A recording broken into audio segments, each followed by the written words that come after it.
Hello students, let's read the question. When the distance between the charged particles is half, the force between them becomes. So question में हमें कह रहा है कि अगर हम दो चार्ज पार्टिकल्स के बीच का जो डिस्टेंस है उसको हाफ कर दें तो जो उनके बीच में जो फोर्स होगा वो कितना हो जाएगा.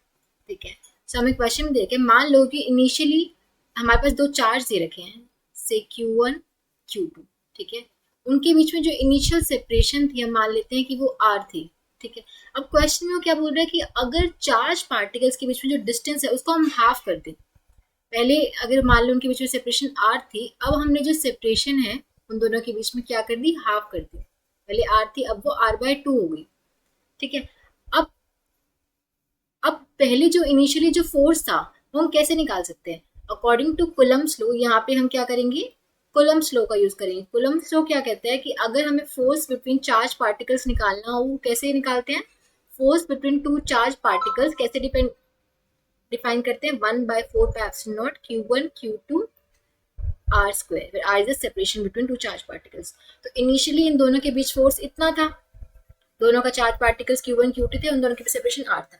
अब न्यू फोर्स क्या हो जाएगा, अब हमने क्या कर दिया, जो सेपरेशन है, जो अब न्यू सेपरेशन R' है जो कि हाफ हो गई है. अब जो नया फोर्स आएगा, अब नया फोर्स हमें निकालना हो तो नया फोर्स क्या होगा, 1/4πε. चार्ज पार्टिकल्स का चार्ज तो अभी भी वही है, क्वेश्चन में कुछ मेंशन नहीं कि हमने चार्ज चेंज किया, चार्ज तो वही है.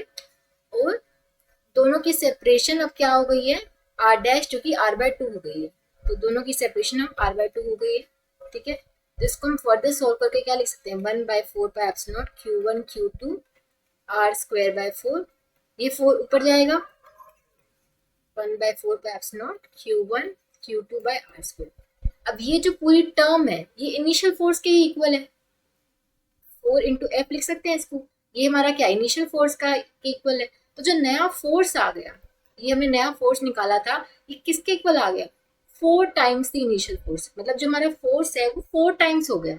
अगर हमने सेपरेशन कम कर दी तो फोर्स का मैग्नीट्यूड जो आ गया वो बढ़ गया. ठीक है, फोर्स 4 टाइम्स हो जाएगा. तो हमारा जो करेक्ट आंसर होना चाहिए यहाँ पे ऑप्शन डी होना चाहिए कि जो फोर्स है वो 4 टाइम्स हो जाएगा अगर हम जो distance between the charge particles है उनको हाफ कर देंगे. ठीक है, तो option D would be the correct choice है.